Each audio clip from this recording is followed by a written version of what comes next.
-degree dry weather. Oh, yeah, it's been really cold here. All right, I think we are going. No, I don't have a camera on tonight, and no, I am not simulcasting to Odyssey or Rumble. I really tried. Really came down to the last minute. I cannot figure out why the plugin isn't working.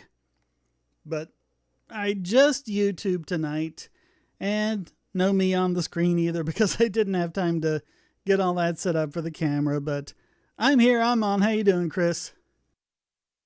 As I was saying before we went live, I'm hanging in there. I don't know if you can tell Yeah, I over think the we audio, both but we my both got major sinus issues tonight. oh yeah. I don't know if anyone can hear this over my mic, but my sinuses are not feeling too hot today. And I need to make sure the chat is working too. All right, maybe just no Yeah, one's there's in. just everything's going. There's a whole bunch of Ugh, illnesses going around. this whole month, I'm telling you. Yeah. Between the cold wave, we're coming out of the second cold wave, and it was really bad because we had Helene blow through here a few months ago, and I think what happened was, it blew the trees around. I mean, it blew a couple of them down, but it was mostly fine. But I think it blew a lot of them around enough that it weakened them inside. And so then you add like a few months of decay to that. And then the cold snap hits, and that makes the wood really brittle. And I had like 3 or 4 trees fall down, most of which were fine, except one fell towards the neighbor's trailer. Didn't actually fall enough to damage their trailer. It like caught on another tree and the power line. And she had to call the power company out to clear it. Wow. That's a mess. Yeah. Speaking of this cold wave and all those illnesses going around, I actually learned something interesting. Apparently they actually have vaccines for a lot of those yearly outbreaks that come around during wintertime, flu and all that. And you know why they're not available, even though they've done trials and show that they are effective against for people. Why is that? They're in a lab waiting for FDA approval. Oh, of course. Yep. Hang on, I didn't even set up my voice properly. Hang on, I Yeah. gotta set up my mic.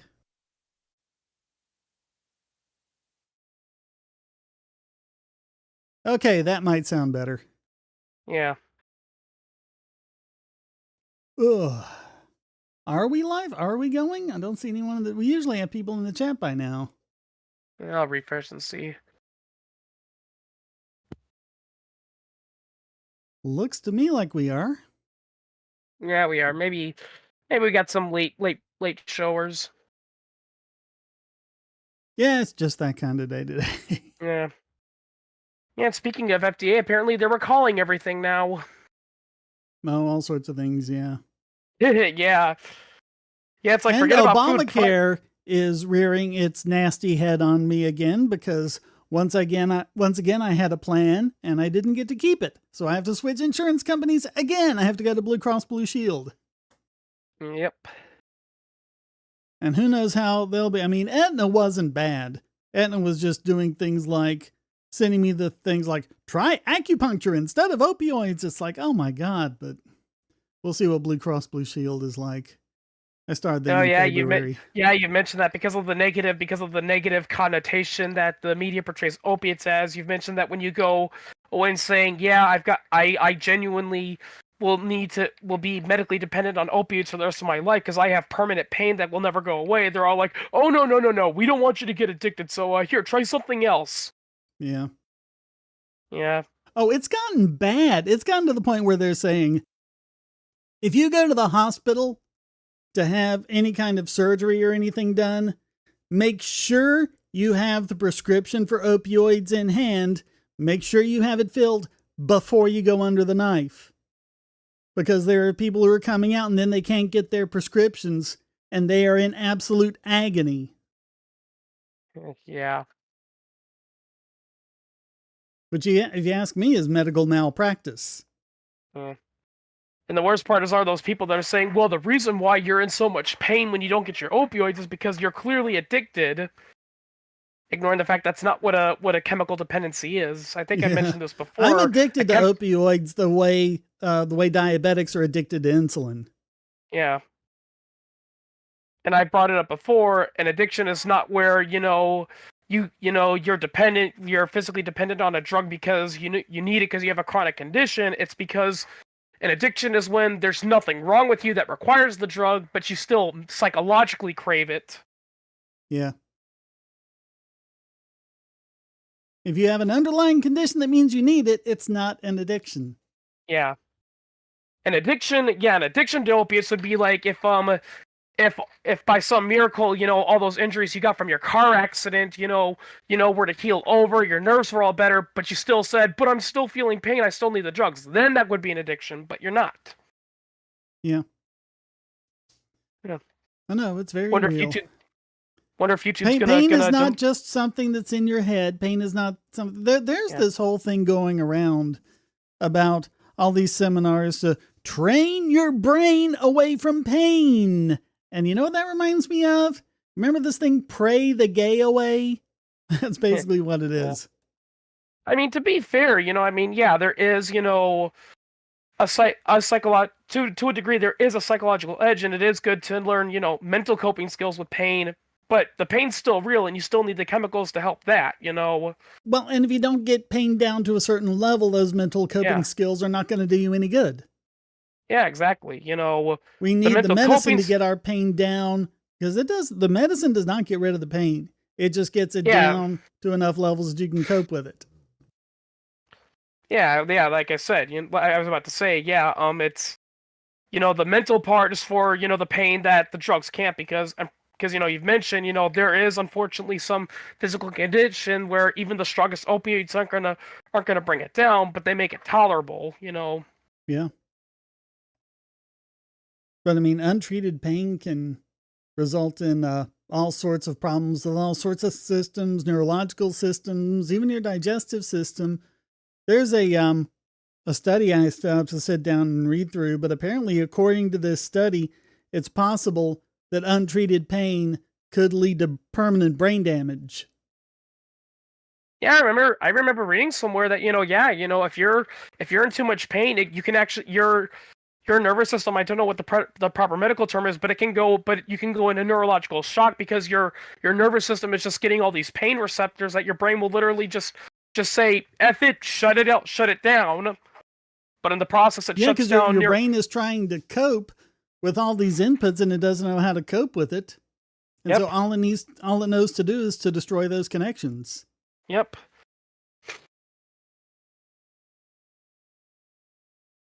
But there are physical, chemical changes that happen in your body because of pain.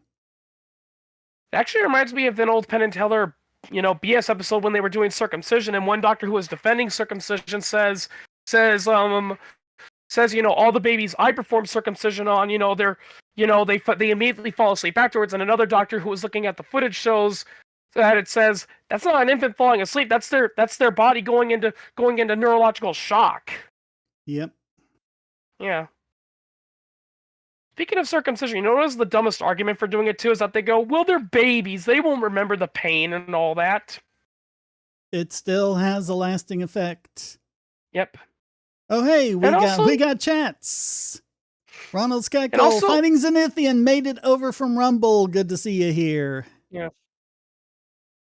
Yeah, and imagine, I'm just about what I said earlier, and good to see you too, Cold Ramen. Imagine if a PDF file tried to make that argument in court, if he was caught doing that to a child. He says, well, they won't remember it. Yeah. Yeah.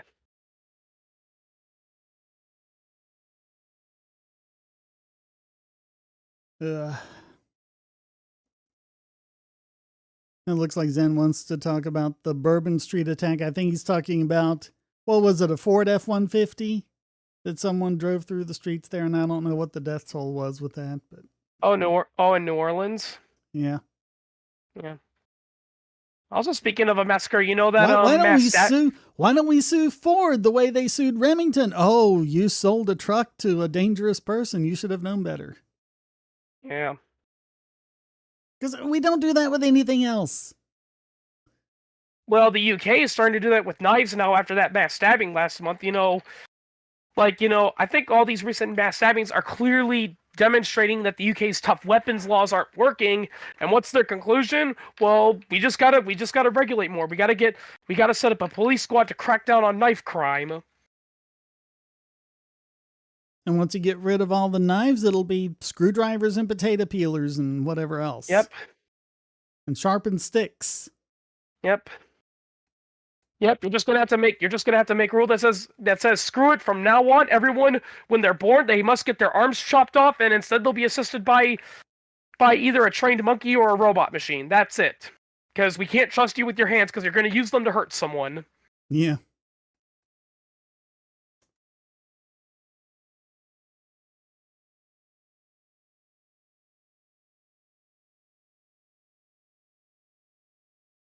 Yeah, I was talking to That Kitsune, and sounds a he bit lives. like, what was that short story? I think it was Vonnegut, where they were forcing everyone to be equal. Yeah, they would put weights on you so everyone would weigh the same. If you had a higher intellect or better memory, they would put a probe in you, and every time you got into deep thought or were overusing your brain, they would zap you so you would become confused. Harrison Bergeron, thank you, Ronald. Yeah, and everyone had to wear masks because no one's allowed to look prettier than another person. Yeah. There's actually been some people that have actually been claiming actually Harrison Bergeron wasn't pro-individualism. He was making fun of libertarians in in that book, in that short story. No, he wasn't. Yeah. He was making fun of the equality crowd. Yeah. Because that's what it was. It's exactly what they said, taken to its logical yet extreme conclusion. Yeah. I mean, I'll admit, I haven't really read a lot of Kurt Vonnegut's stuff, but I have heard like he does, have like an individualist streak and all that. But a lot of socialists, like with Lysander Spinners, a lot of socialists are trying to claim he's one of them. Oh yeah, they do that. Yeah. Your unsung hero tonight is going to be my push to mute pedal from all my coughing and sniffling. Ugh. Same. Not as bad as It's not as bad as yesterday though, or the week before that. It's not as cold, surely, but yeah, I think we still got a lot of the allergens left in the air that blew up from everywhere. Yep. And everything's just trying to recover.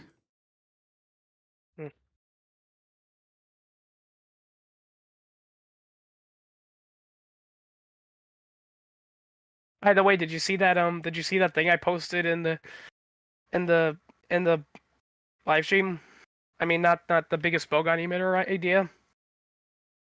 Yeah, there's a Philadelphia district attorney who thinks he can overturn Trump's pardon because he said all those January 6 people that are from Philadelphia, well, they got pardoned, but I'm gonna try them in the state court where Trump can't pardon them. Yeah, that's true. He can't pardon state crimes, but how are you going to try them in Philadelphia for something that happened in D.C.? Exactly. Even the guy who was interviewing him pointed that out. It's like, well, the problem is that they were charged on a federal level, meaning it's a federal crime, meaning it's out of Philadelphia's jurisdiction. Well, but I mean, if it happened in D.C., D.C. isn't even a state. It's under federal jurisdiction. All crimes there are federal crimes. Yep. So how can you try him in any state court? Yeah. I think it's just another case of TDS. Yeah, they keep trying. Yep. And of course, there's a whole bunch of people, jumping on the Elon Musk as an Austrian painter bandwagon. Yeah. Pivoting on a dime from he's a Zionist. Yep. And I brought this up before, but But he I'm actually sorry, had Benjamin Netanyahu coming to his defense. And he also had, more recently, I saw William Shatner came to his defense, came to his defense. And I think Shatner's a Jew, if I remember correctly. Yeah. Yeah, and I'm sorry, people, but I think it's just projection because I'm sorry, from what I'm seeing, most of the racism and anti Semitism is coming from the left, not the right. Yeah. I mean, no joke. Literally, go look at the comment section on any discussions about the Arab-Israeli conflict, and rather than bringing up genuine arguments, arguments that you can have, they're all saying, oh, it's those evil colonialist Jews, and they're just trying to take over the world, and they're secretly controlling America, and like, no joke, I'm seeing that. Well, there are plenty of legitimate complaints that Gaza has against Israel, but the problem is, for some reason, a lot of people got it into their head that somehow means that Hamas is good when Hamas is a terrorist organization and needs to be taken down. Well, yeah, exactly. Many people are pointing that out. They're saying they're not.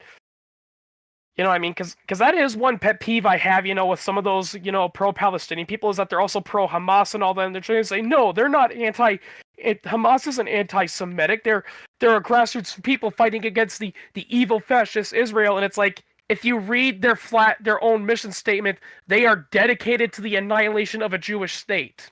Yeah. It's literally in their thing. And you have it on both sides. The pro-Israeli side is saying that, oh yeah, all Palestinians are Hamas. They're all terrorists, every single one. And the other side is saying, oh, Hamas is just the grassroots voice of the people and their legitimate government and everything else. And both sides are equating Hamas with Palestine, and they're just not the same thing.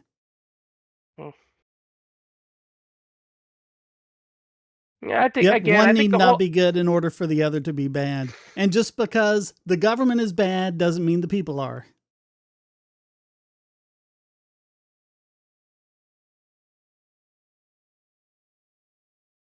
I mean, the big question is, why won't Hamas allow elections if they're the voice of the people like that?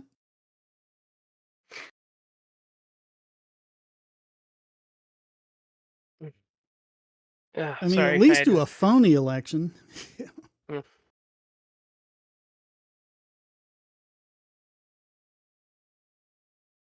Sorry, I'm being a little quiet. My throat's kind of tickling, and I'm wondering, is it a tickle that's going to go away, or am I going to get into a coughing fit? I'm feeling that way too. Yep. Not to gross you out or anything, but I've had a couple coughing fits where I've come very close to throwing up because that's just how powerful the cough is. Yeah. You ever had that, yeah, you've ever had that, there's that little itch in the back of your throat, and it will not go away, and every time you cough, all you do is just trigger your gag reflex, so all you can do is really just, close your mouth and just be like, go away, go away, go away, and just pray you don't throw up or something. Yeah. Yeah. I hate viruses. Why do we have them? I'm against them. There ought to be a law. They should ban viruses. Yeah. No, to be fair, I think we brought I think we brought them up. I think we brought it up before, but the funny irony is that when you actually really examine it, a lot of viruses and bacteria are actually reasonably harmless to our bodies. The problem is that we have an overactive immune system. Yeah. Yeah. COVID didn't kill anyone. It was our own immune systems that did it. Yeah. You have that cytokine storm going in response to the infection, and it gets into your lungs, and yep, it's all because the body says, "Hey, let's do some inflammation to get rid of it," and then they inflame the lungs, and you can't breathe. Yep. Yeah, it's all because they go and they say, "Hey, there's this little virus that's attacking the mucus cells. Quickly, we need to inflame the lungs so we can fight it." Someone once said that your innate immune system is like, trying to get rid of a burglar by setting your house on fire. Yep. So basically, the human immune system is the FBI at Waco. Well, it's just trying to make your body inhospitable for it. Yeah.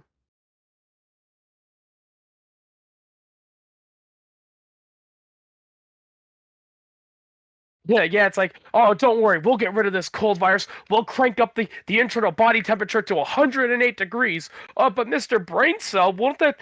What, isn't that overdoing it? I know what I'm doing. I did this back in Waco.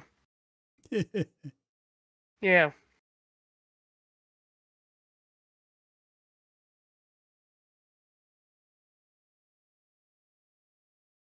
Yeah.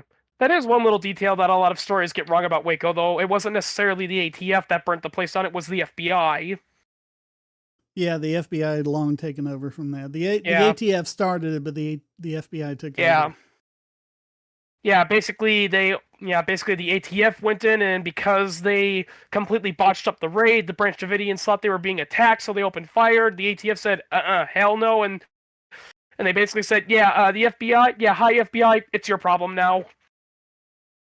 The Netflix series does a good job of depicting all that. You know, so many people still kind of defend the FBI because they're like, well, David Koresh was a sexual deviant and he did all this stuff. And it's funny because the biggest critic of the FBI was a former member, and he flat out said in his book, David Koresh was a crazy guy, but how does that justify burning down the place? Or even the raid at all. The raid was just supposed to be about guns. Yeah. I think that's actually another thing that many former, Branch Davidians criticized about the federal government, is that it's like they were telling them a bunch of times, there's this guy called David Koresh, he's M-wording children, he's being abusive to people, and basically the FBI and ATF were all like, we don't care. And it wasn't until they got a quote-unquote anonymous tip that he quote might have illegal firearms. Oh, no, we gotta go stop him. Well, the thinking is because he was a registered gun dealer. So, I mean, he even had permission to have automatic weapons. I mean, actually clearances from the federal government to do that. So the thinking is, because a lot of it was just a distraction from Ruby Ridge, that they were going to go through and do this raid and parade out, with all these guns and say, look, see, we got these dangerous weapons off the street, and it completely backfired on them. Yeah. Oh yeah, I can see why they want to hide Ruby Ridge, because, look, at the end of the day, you could kinda, sorta, if you're willing to play mental gymnastics, justify Waco. You can't justify Ruby Ridge. Yeah. Like, if I recall correctly, one of the guys who was, like, on the higher-ups in charge of that mission, he flat out said in an interview that it never should have happened. Like, when he read, like, the orders, like, to shoot to kill, he's like, I have never heard this happen before. I don't know what the hell went on, I mean, the sniper that killed, Randy Weaver's wife, he even admitted he saw the children, Yeah, and the whole premise of it was he had missed a court date because they told him the wrong day. Yeah. And all this was over because he was entrapped. He was entrapped by an ATF agent, and the only reason they entrapped him was because he knew a guy who knew a guy that hung out with the Aryan Brotherhood, and they wanted him to be an informant.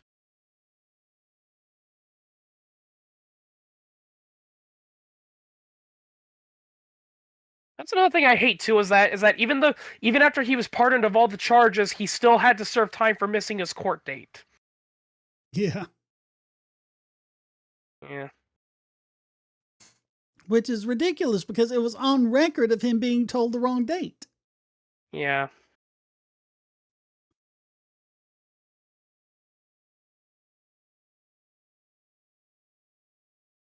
I mean, I don't know if I brought this up before, but one thing I would also argue in order to reform criminal justice, it's probably never going to happen, but I know this, and it might seem controversial, but I think it needs to happen for criminal justice reform. We need to get rid of the concept of contempt of court. Or at least, the idea that, oh, you're found in contempt of court. Yep, you're going to jail, because it's one of those few crimes when you really think about it. You can't argue for it. It's instant, and there's no due process with it. And it's funny because they're like, oh, but if we don't have contempt of court, what's gonna stop, prevent a guy, from going crazy in a courtroom? It happens all the time. That's what they have bailiffs for. Yeah. Yeah. It's just being abused. It doesn't work the way it's supposed to work. Yeah. Because they're treating civil contempt of court as though it were a criminal, and they work criminal contempt of court works a completely different way. Yeah. Because with criminal contempt of court,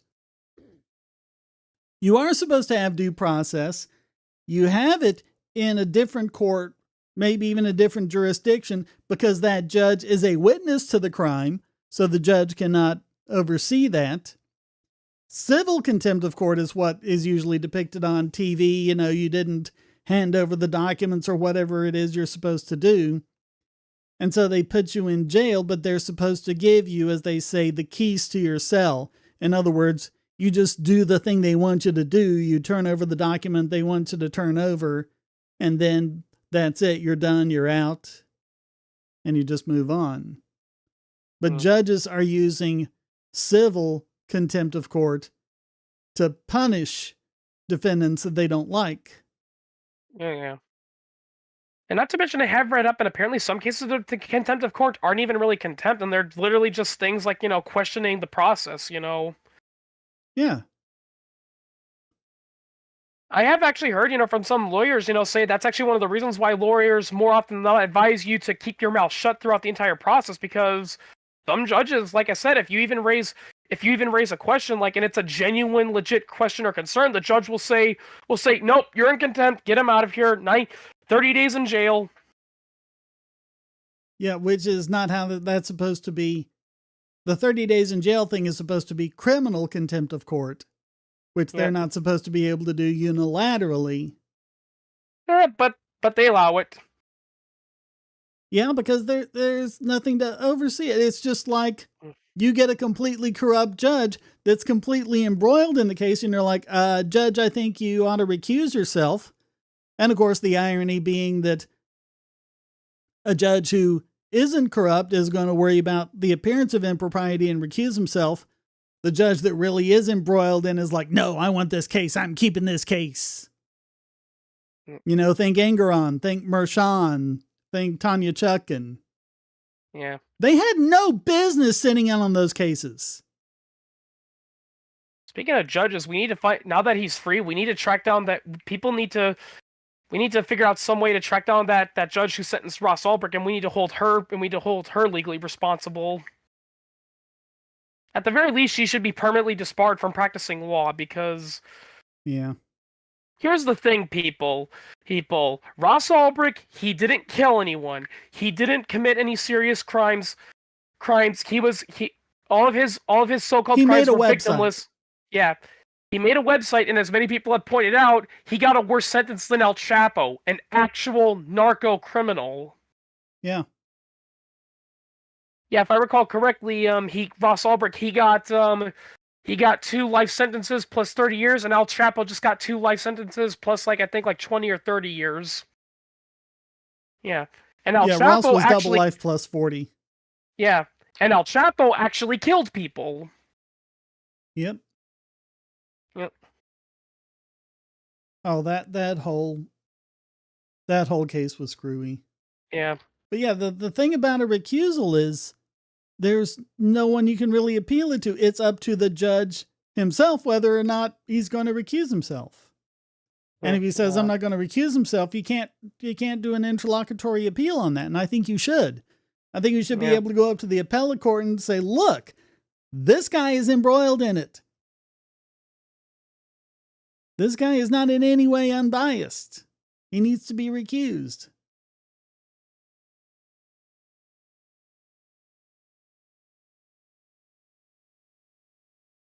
Yeah, there's been, with Ross Ulbricht being pardoned now, there's been a lot of discussion about that. I have my own personal theory of why Ross Ulbricht was given such a harsh sentence, and granted, it's just a theory of mine, but I think it makes logical sense. I think the real reason they gave him such a harsh sentence was not quote unquote to teach him a lesson, but something tells me maybe when they were holding him, they said, hey, listen, we'll drop all the charge or give you a lesser sentence under one condition. All those guys that are using your website to sell drugs, give us to them. Become an informant and give us to them. And Ross Ulbricht probably said, no, I'm not doing that. So they said, no, you better plead with us. If you don't plead, we're going to do it. And Ross probably refused to plead. So it's like, well, then we're throwing the book at you. Yeah. That's something we need to get rid of. We need to pretty much get rid of plea bargains, or at least make it where the defendant has to initiate it, not the prosecution. Yeah. Yeah. That's the thing I want to ask those And prosecutors. we also need to recognize that, do this plea bargain and we'll let you off, easy in exchange for you testifying in this other trial is blatant witness tampering. Yeah, exactly. And they say, oh no, the deal was just that they testified truthfully. Well, why would they need a deal to do that? That's what you're supposed to do in the first place. Yeah. And contrary to what some TV show to cop dramas portray, plea deals never get like the actual other drug dealer convicted. It usually gets the random guy on the street do that, because what do people do when they're given that situation? They say, "Oh yeah, that guy that occasionally works on my car, yeah, he's the real dealer." Yeah, they're not going to point up because the guy who's up can probably get to them in prison. They're going to point down or to the side to some, extra nobody who doesn't have anyone else to point the finger to. And then they go, yeah, see, we got the kingpin now. Yeah. Yeah, if I recall correctly, there was a movie starring Dwayne "The Rock" Johnson. I forgot what it was called, and it was based on a real case where his son gets, falsely convicted of being a drug dealer, and basically The Rock's character basically makes a plea deal with the prosecution, saying, "Here's the thing: I run my own trucking business. I hear through the grapevine where a lot of these drug dealers are. If I help out, will you pardon my son?" And apparently, it was based on a real life case. Yep. Yeah, basically that poor kid, he was tricked into signing a piece of paper for importing ecstasy pills, and the prosecution said, "Hey, if you can tell us where those pills are going to, we'll let you off with a deal." The only problem, he didn't know anyone where the pills were going. He was innocent. His quote unquote friend basically sold him out for a lighter sentence. I'm going to see if the chat's stuck. Hang on. Yeah. That's another thing I want to ask those prosecutors, like you're all right. That's another thing I want to ask those prosecutors with plea bargains and all that is, you're always going on and on about how we're going to make sure this guy gets punished to the best of our ability. Then why are you offering him a lighter sentence?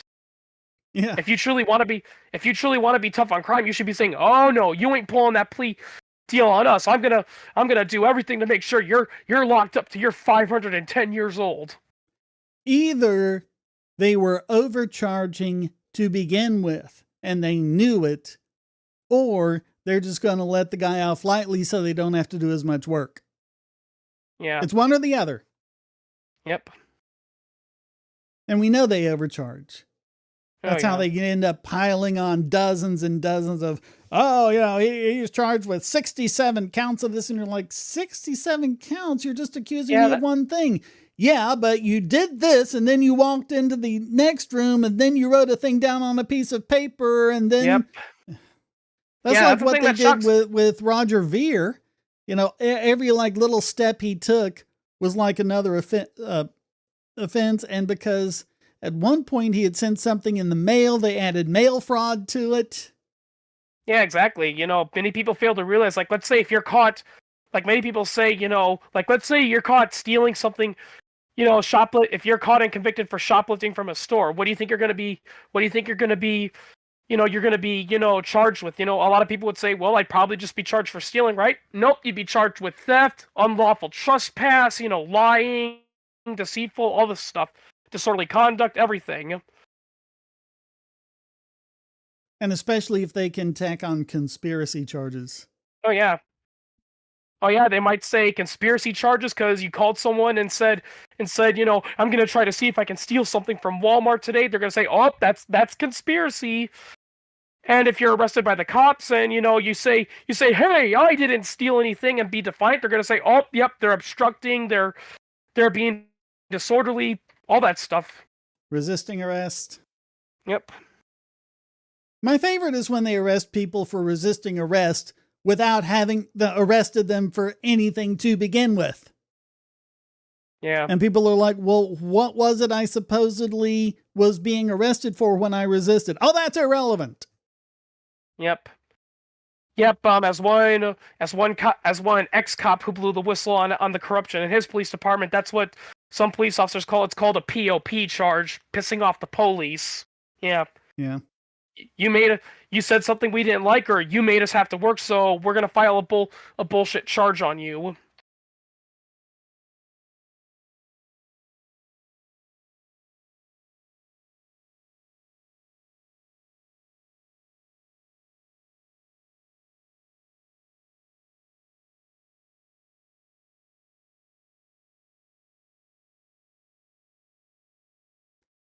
Yeah, I'm not familiar with that guy, and I don't think I could ever pronounce his name.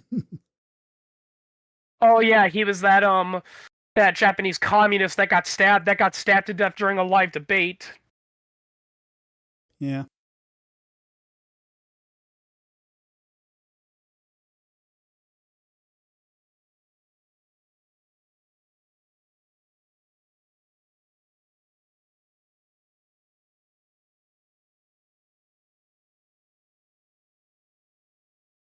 The Congo crisis. Yep, another example of the failure of the United Nations. I like how I will admit, one thing I kind of like about Trump is how, well, he can't fully commit to it. He is kind of doing a diet version of the U.S. leaving the UN because, of course, the UN practices that policy of, once you're apart from us, you're never allowed to leave. Yeah. Yeah. I had this conversation with someone. I said, I think another problem with the United Nations is, many people say is that, they need to be open and all that. I think the problem is that they're not restrictive enough. I think when the UN was set up, it should have been one of those things where it's like, listen, if you want to be a part of the United Nations, you have to be a republic that has a strong emphasis on individual liberties and freedom. You can't be a dictatorship or anything. But that's just the problem, And that's one of the reasons why the UN is so incompetent, and as many people pointed out, is because many of the nations in charge of these, things like war crimes and all that, they're war criminals themselves. I mean, that's the biggest, argument that many people have pointed out. The hypocrisy of the International Court is that many of its leaders are from, are from territories that are controlled by Islamic caliphates, and people are like, yeah, those guys are your own government is committing war crimes yourself. Who are you to be judging that? Yeah. Yeah.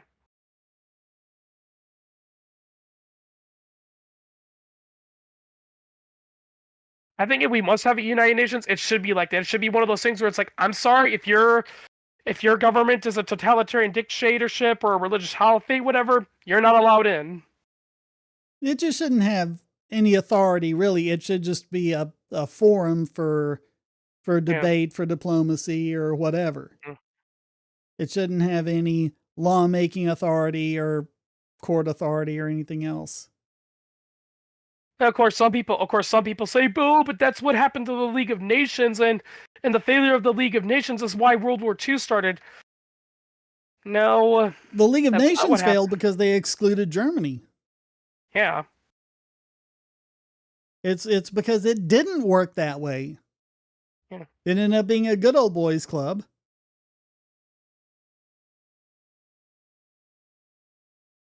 And we're talking about Weimar Republic Germany, right? Not Nazi Germany. Right. Yeah. Well, the one led to the other. Yeah, exactly. I like that one joke you posted where that guy's like, I traveled back in time so I could kill Hitler as an infant, but I accidentally killed Woodrow Wilson instead, so I failed to kill Hitler. And one guy goes, who the hell is Hitler? And then someone else replied, why would you want to kill the Austrian watercolor artist? Yeah. Yeah, exactly. That's probably what would have happened if World War I never occurred. Hitler would have just been an obscure Austrian watercolor artist.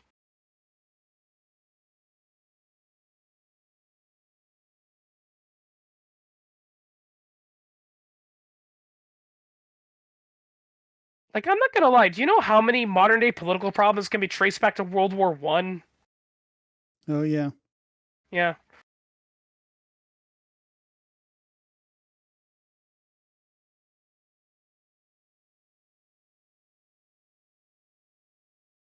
Yeah, that's the real thing. Like, so many people talk about time travel and they're like, how I would have stopped Hitler in World War II and all that. And the problem with a lot of their arguments is that you're going way too late. If you truly, genuinely want to stop Hitler via time travel, you got to stop World War One.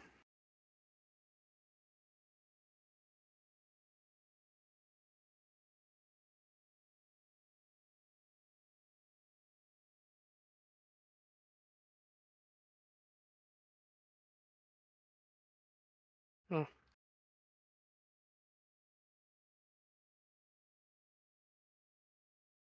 Well, it looks like the DOJ officially fired the Jack Smith prosecution team. Hmm. Also, have you heard people are trying to get the YouTuber Brandon Herrera to become the new ATF director? Yeah. That would Honestly, be honestly, that.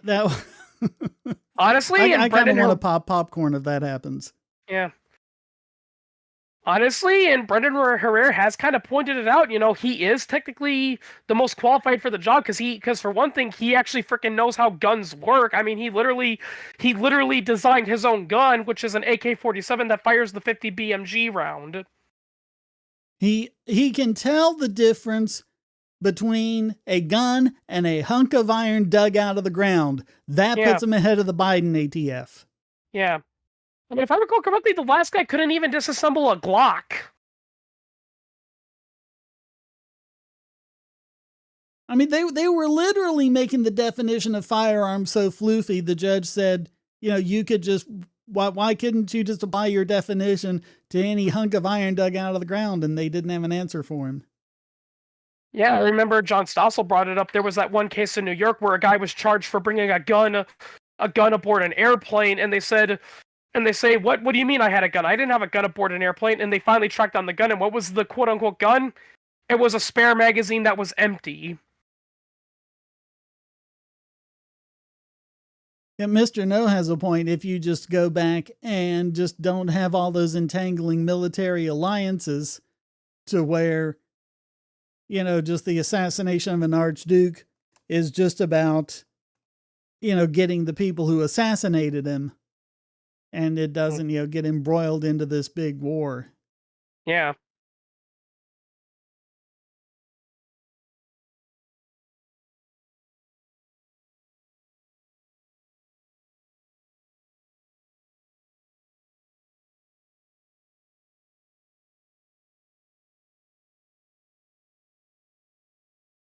Yeah, also, no offense to British people, but I've seen a lot of documentaries about World War One, and the more I learn about what the British did during World War One, honestly, I'm starting to question who the real bad guys were because the British, they did some really bad stuff during that war. Oh yeah, they did. Yeah, most infamously being their blockade of Germany. Oh, these poor babies. I'm looking at this is Fortune magazine. Utility companies are crying foul because tech giants like Amazon want to bypass the grid by plugging their data centers directly into power plants. Like what they want to do with the Natrium reactor in Wyoming. Hmm. And they're like, I know, we got a monopoly. You have to buy it through us. Yeah. Yeah, that one South Park episode, where the kids are having issues with the cable company and the cable company gets off, to causing their customers miserable. They missed one very important joke, where they're complaining about how we don't like your service, and we can't get an alternative. What they should have had is a joke where the guy says, "Well, why don't you just start your own cable company then?" "Oh, that's right, you can't. It's illegal." Yeah. Yeah. Because no joke, a lot of people like to point out, like the cable and utilities companies, as proof as a free market, a free market's creating monopolies. But the fact of the matter is, I tell them this. Well, here's the thing. How about you get a team together and try to set up your own power grid cable? You know what's going to happen? You're going to be attacked. You're going to be hit by the FTC. That's going to say, "Oh, you can't do that. That's violated of some obscure communications law." I don't know. If you're putting up $500 million to help build the reactor, I don't think you can say you're like getting something for nothing or anything. Mm. You're helping push forward the boundaries of mankind. It's a good thing. Yep.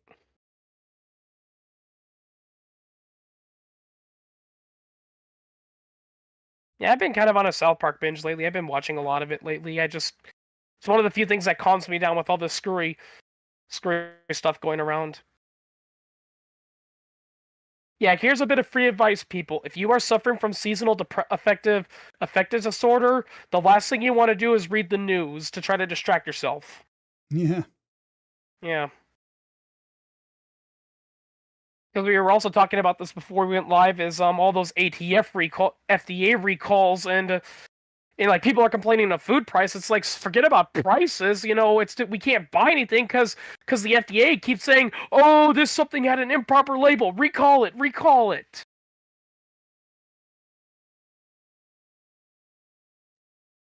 People are talking about that new AI DeepSeek, which is really impressive, but they're saying, like, about the things it wouldn't talk about. And I tried this earlier today. I asked it, like, what's the difference between Mississippi and Alabama? And it talked about the two different states. And then I asked it, what's the difference between China and Taiwan?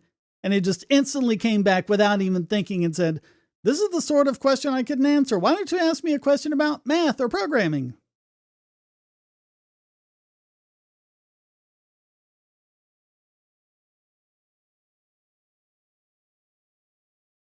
Like maybe if I tried asking it about Tiananmen Square, it would say, nope, nothing happened. Don't know anything. It is impressive when it works, though, where you can just watch it think through its process. Oh yeah.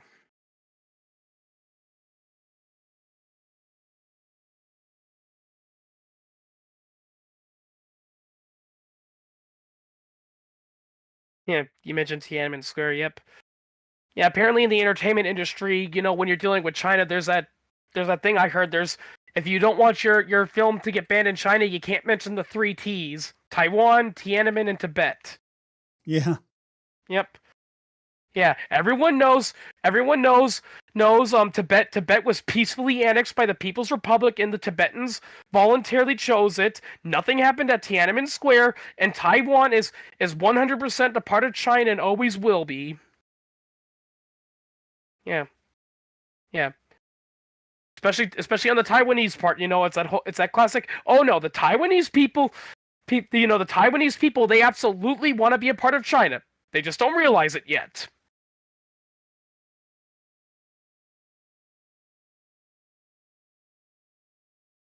Well, I mean, they're both claiming to be all of Mm. China. It's just a matter of which government they say it is. Yeah. Because the Taiwanese government, they're not saying like, "Oh, we're an independent country, we're our Yeah. own thing." They're like, "No, we're the Republic of China. That's who we Yeah. are."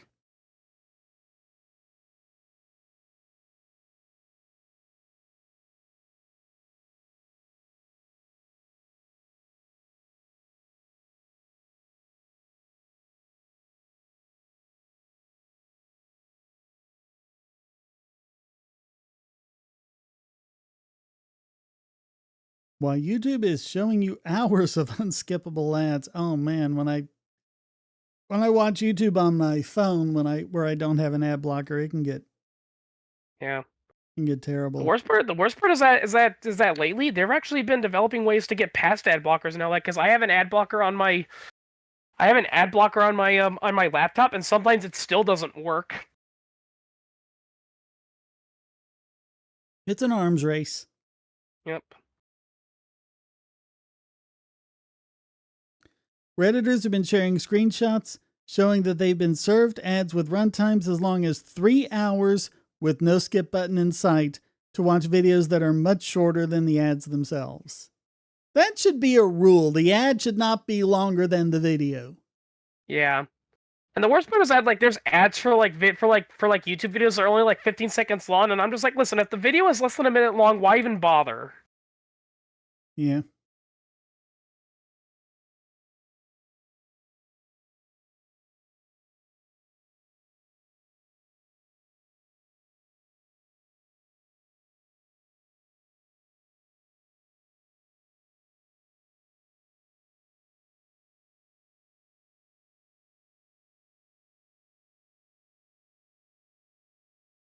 Yeah.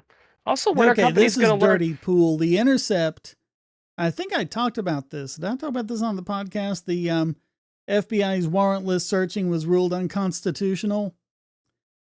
But the Intercept has a story, and in the picture they're showing a very depressed looking Kash Patel. But Kash Patel wasn't the one doing it. He's not in charge yet.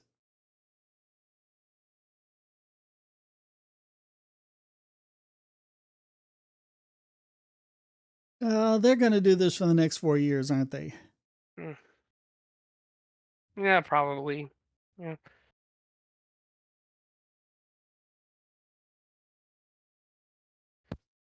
And of course, a lot of people are freaking out over, Trump's, anti-DEI thing. Even though, let's be real here, I think there was actually studies that have shown that DEI is partially responsible for why we're seeing a decline in quality of certain products. Oh yeah, without a doubt. Yeah, I do know. It was later discovered that DEI was one of the reasons why Boeing was suffering so many accidents. It was literally because they were putting all their time and resources into let's making sure we're a diverse, progressive, and an open company, and they totally forgot. It's like, oh yeah, that's right. Planes need maintenance and inspections every now and then. Yeah, and engineers have to know what they're doing. Yeah.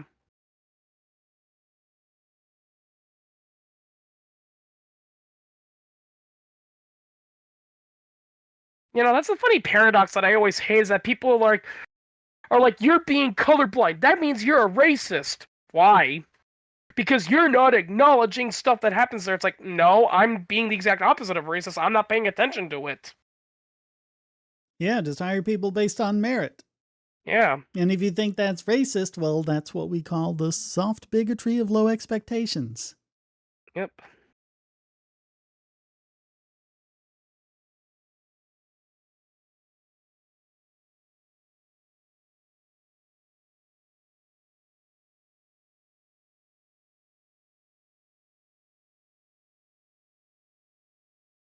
So I'm not gonna lie. My biggest thing, I highly doubt it'll happen anytime soon. But my biggest dream is that one day the National Firearms Act will be declared unconstitutional. Yeah, there That's one was thing that one judge that said, hey, you know what? Machine guns are covered by the First Amendment.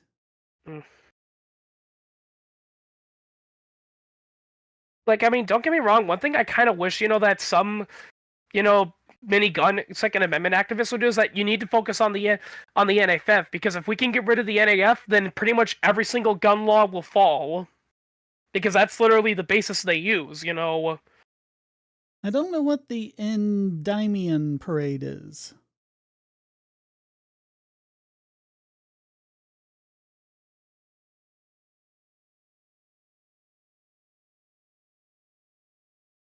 Ocean Gate. That was that poorly made submarine, right? That was trying to see the Titanic. Well, Titan was the submarine. Ocean Gate was the company that made it.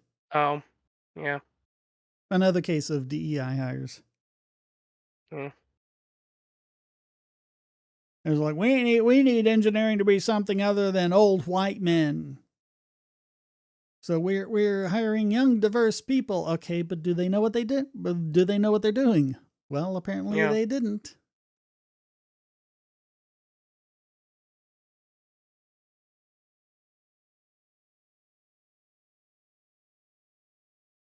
A lot of stories about DeepSeek.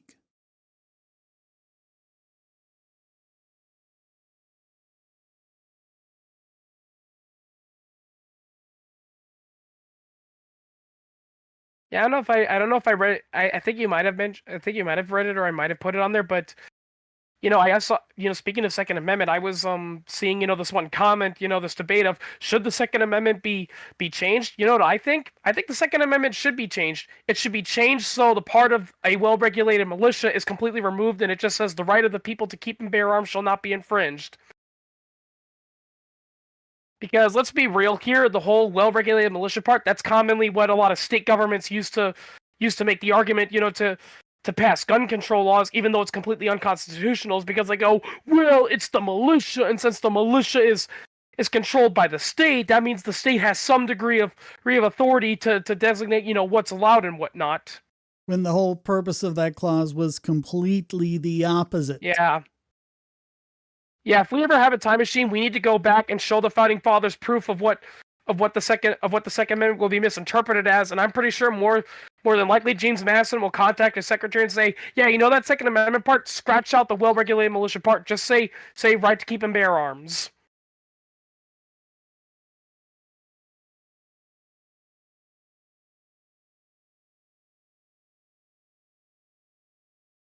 Hmm.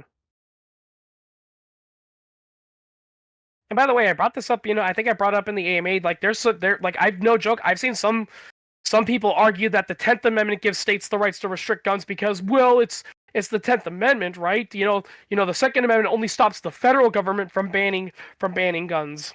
No, if it only prevented the federal government, it would have mentioned it.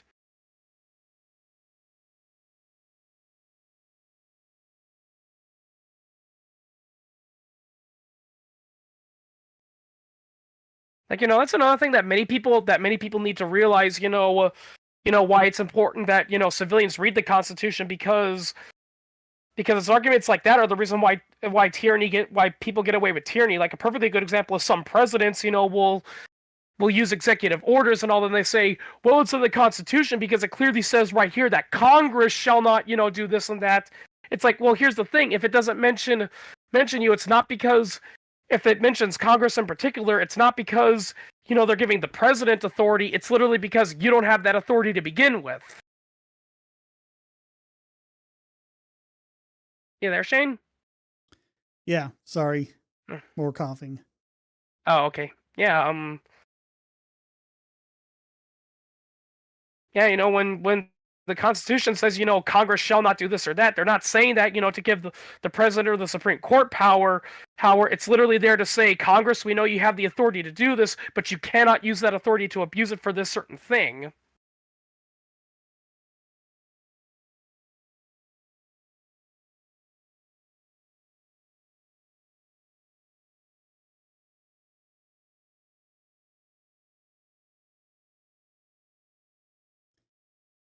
Oh, New Orleans Mardi Gras. Yeah, there's no way I'd make it out that far.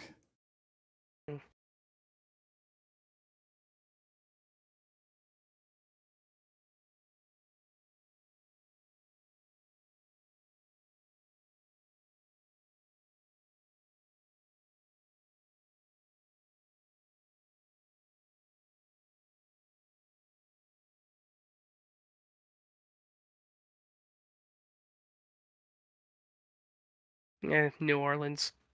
I love that one Simpsons sketch where they go to New Orleans, and Lisa's upset that her dad only focuses on the food. And no offense against people that live in New Orleans, but let's be real here. That's the primary reason people go there. They go for Mardi Gras and the food. And the jazz. Yeah.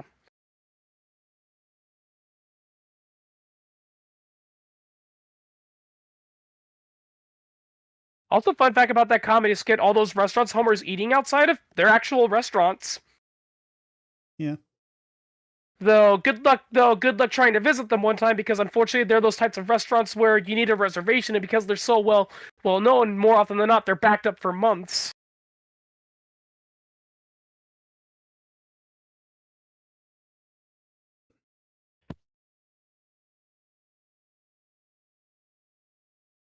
Hmm.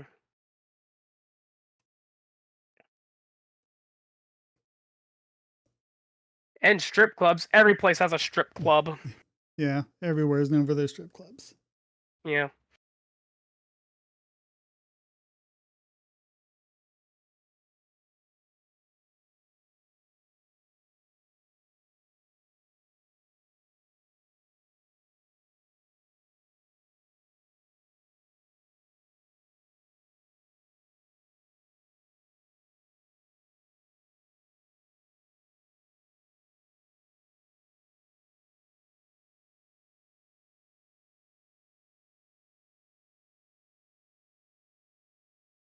Oh boy.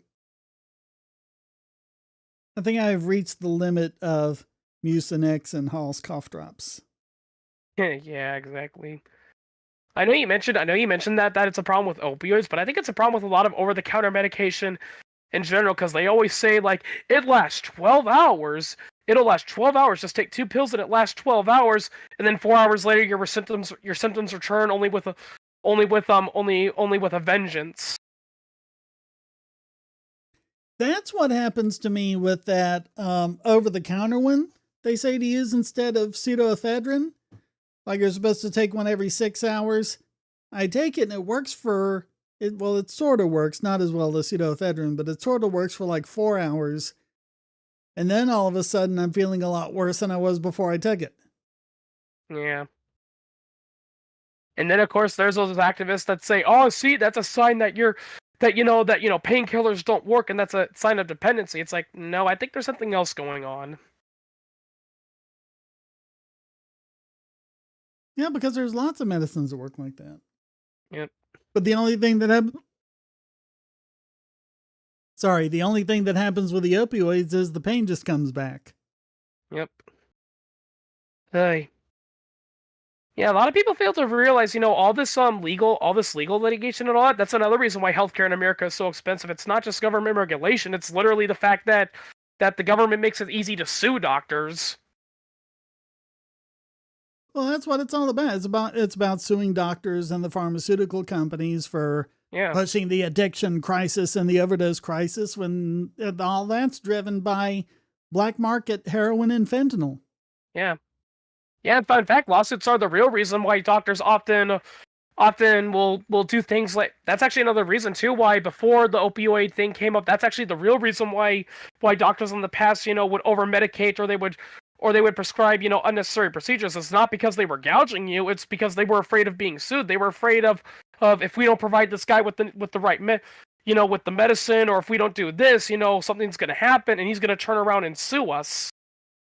Yeah, if you don't do the brain scan on the guy with headaches, there's a 1 in 10,000 chance that, you might have missed something and then he'll turn around and sue you for it. So you'd better do the brain scan.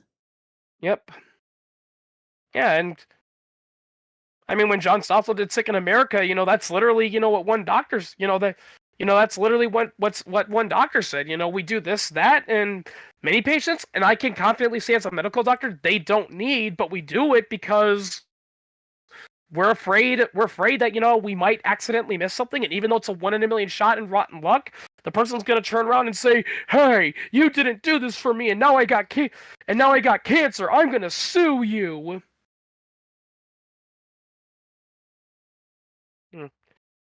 I like how John Stossel did that one thing, and like that one lawyer was like, "Well, they're clearly gouging you and all that, all that." I'd say the same thing too if I was gouging someone, and he brought up a pretty good point. It's like, okay, well, if it's because they're gouging people, then how come many doctors, like he was particularly talking about obstetricians, many of whom, had rewards and were well-respected doctors, and yet they've still been sued dozens of times.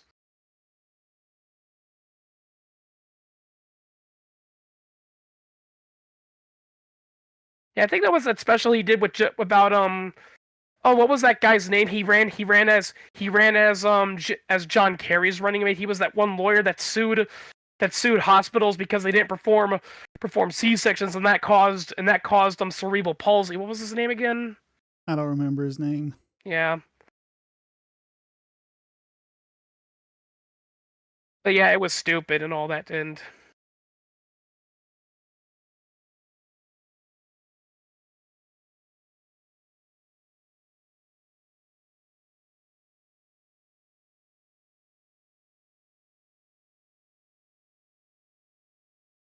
John Edwards, that was his name.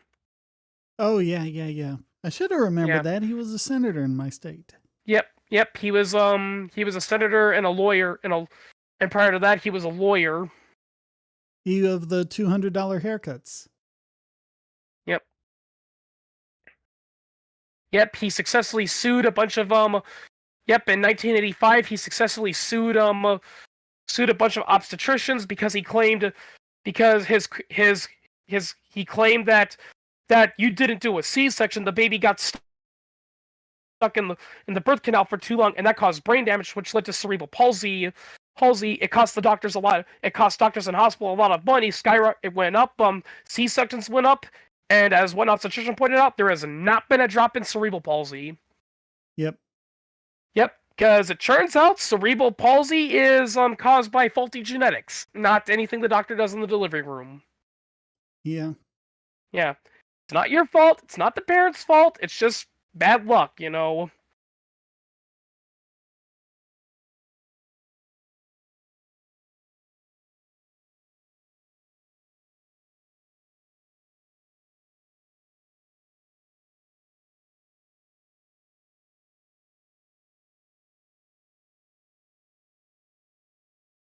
Not to be confused with trial lawyer John Bell Edwards, and also not to be confused with psychic scam artist John Edward with no S. Yeah.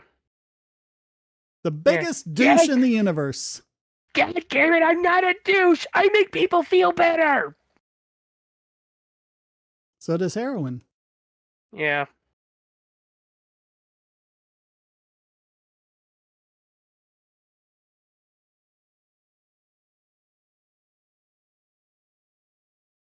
Cerebral palsy sounds similar to autism. It's not. Cerebral palsy has to do with muscle control.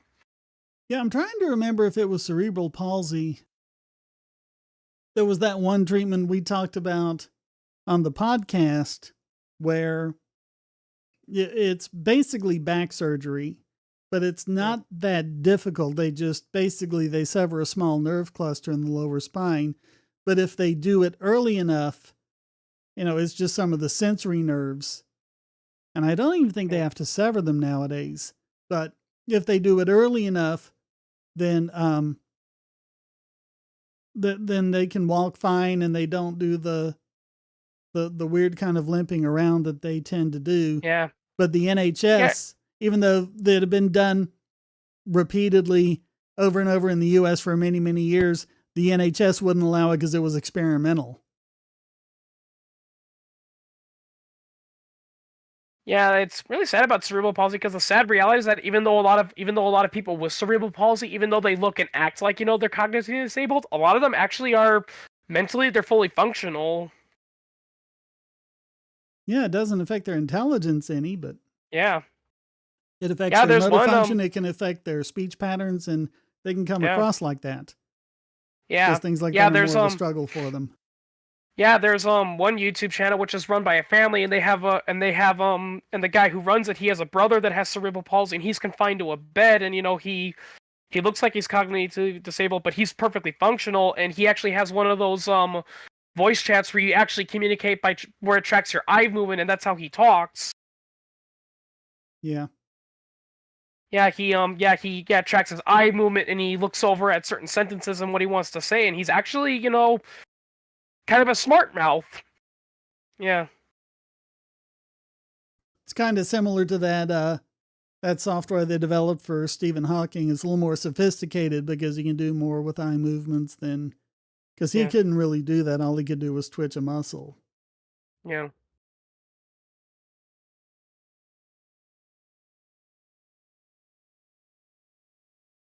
I know we're mentioning that there's so many potential treatments or vaccines out there. I think that's the real reason why we're seeing all these epidemics. It's not because viruses are getting stronger. It's literally because the FDA and other government agencies keep hindering progress.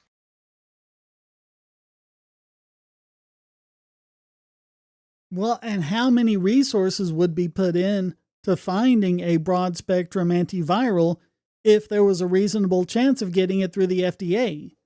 But with FDA rules as they are now, there's basically no chance of getting it through. Yeah. Because how would you prove it's effective? Yeah, exactly. That's why there haven't even been any really novel new antibiotics. Yeah. Which we're going to need once all of these others start getting, once the bacteria start getting resistant to the existing antibiotics. Oh, yeah.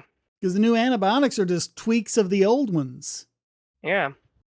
Yeah, we can't depend on amoxicillin forever. Yep.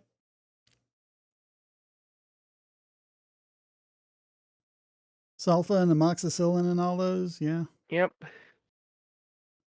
Actually, it reminds me of something funny I read one time where people were talking about medical thrillers and all that, and they were talking about diseases, and they say, how come every time there's a movie about a deadly illness, it's always a virus? And one person said, well, I think it's because if it was a bacteria, you could just treat it with antibiotics. And the guy had the funniest response saying, okay, yeah, try taking penicillin when you have a MRSA infection, see how well that goes.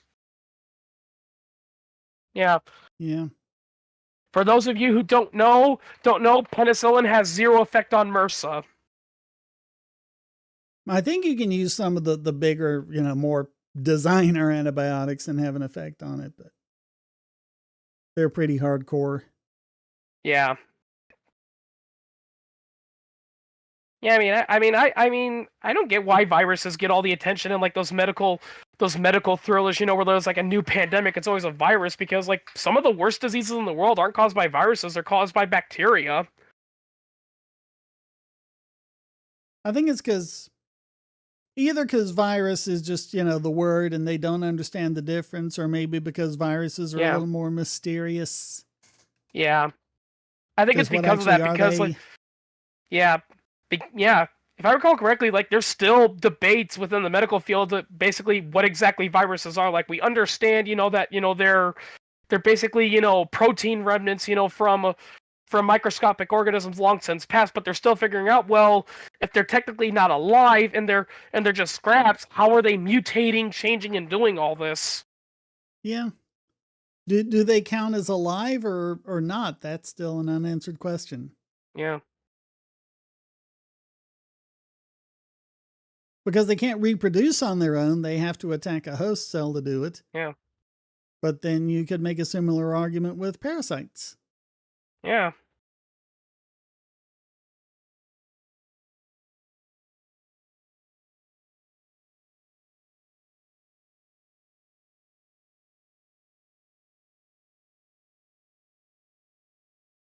Oh my God, this is getting old, all the coughing and wheezing.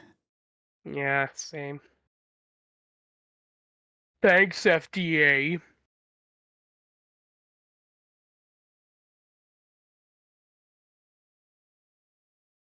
And of course, there's a bunch of people, there's a bunch of European commentators saying, the reasons why why diseases spread so much in America is because people don't isolate them because they don't want to miss work. It's because they don't want to miss work, and they care about money, and they can't afford to it because their place doesn't cover medicine and all that. It's like, no, that's not it.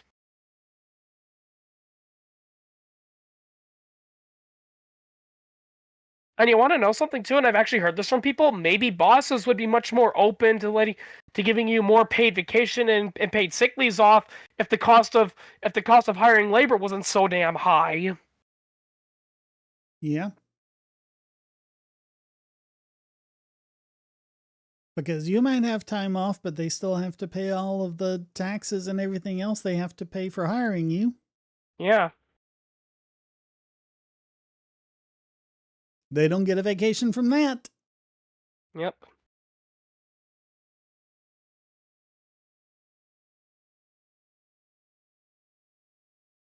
Yeah, maybe if we didn't have, minimum wage and all these ridiculous tax laws, maybe a boss would be much more open to saying, okay, fine, if you're not feeling well, don't come in.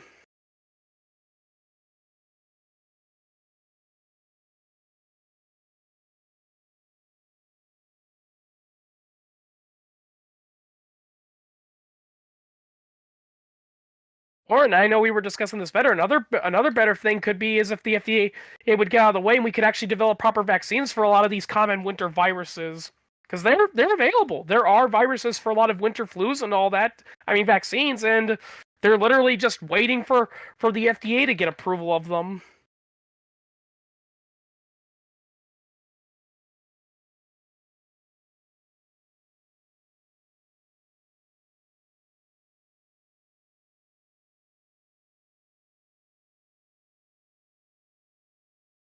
It's kind of ironic, Shane. I used to, I'm a big critic of the FDA, and my dad used to work for them.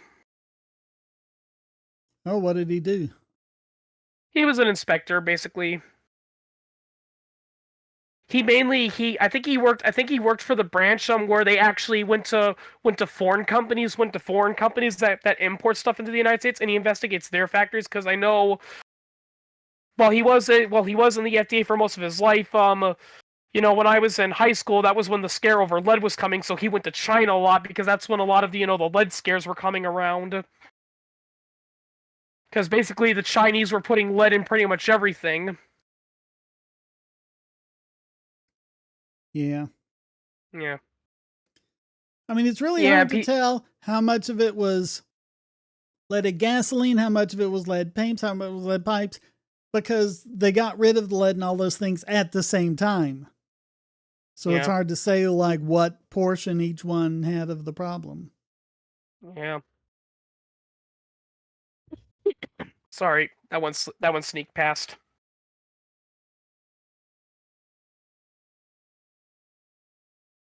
Yeah, no joke. You will not believe this, Shane. A couple days ago, I was at work and I had a really, really bad coughing spell, and unfortunately, it was one of those coughs where I was also gagging and snorting a little bit because I wasn't so much, and it literally hit me out of nowhere.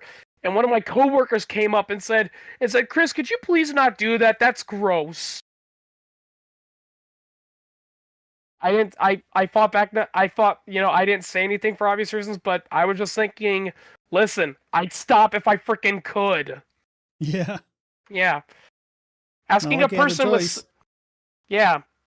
Yeah, I even told this to another coworker of mine, not the one who said that to me, but another one who I was ranting to. It's like telling a person with a sinus infection or problems to stop coughing, snorting, and gagging. That's like asking a person with food poisoning to stop running to the bathroom every 5 minutes to poop.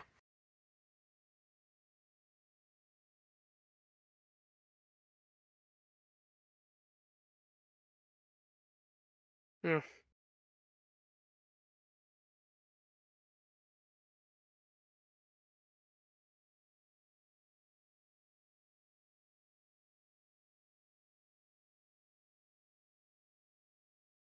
Hmm.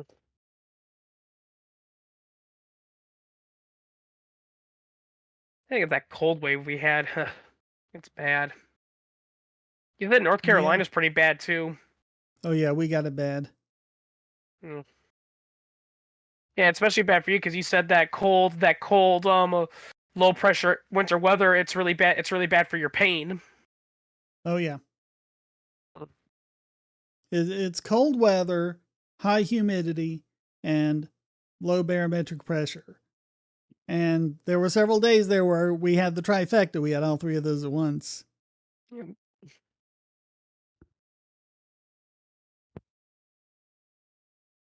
No wonder historically winter's been associated with death. Yeah. Seems that's when all the worst weather and diseases come out.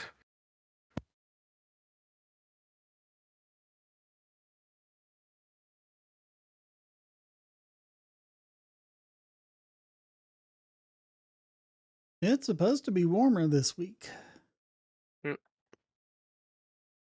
Yeah. Yeah.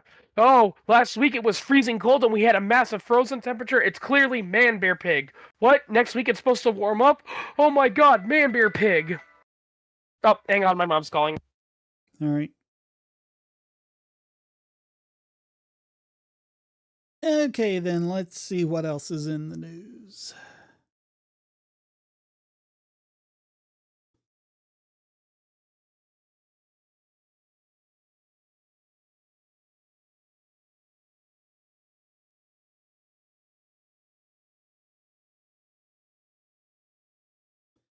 Dr. Phil joins Chicago immigration raid as borders are assessment. I don't know what Dr. Phil has to do with immigration. Yeah. That's random. Hmm.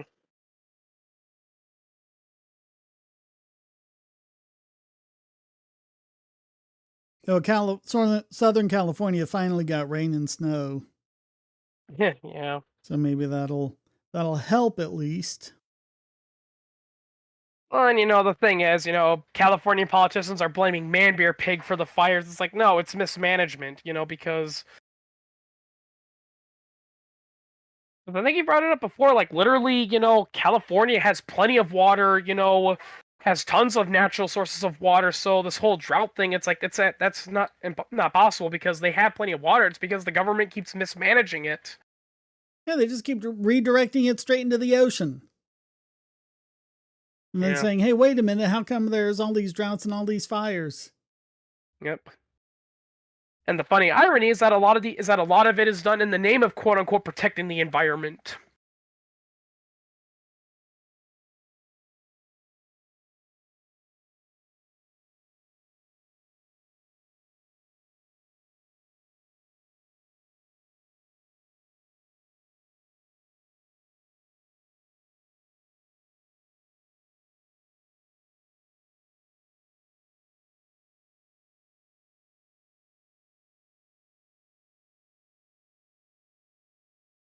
Ugh. Robert Kennedy allies fear he is losing U.S. Senate report. Good. Yeah. Keep him out of there. Yeah, I'm not gonna lie,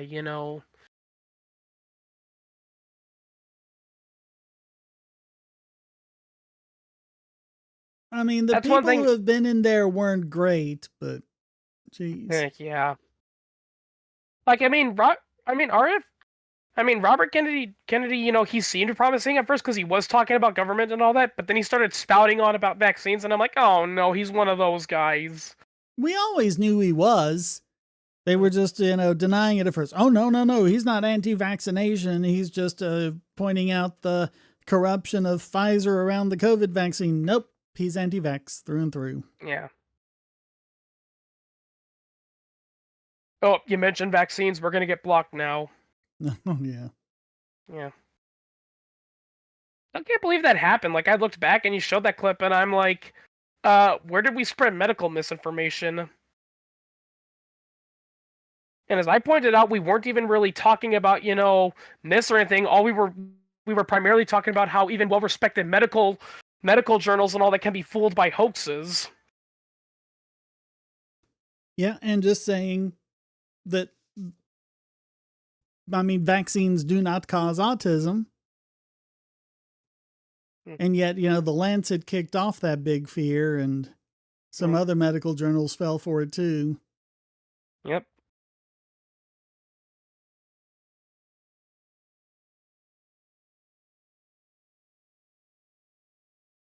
I know you gave them a silver Cluon award a long time ago, but there was like those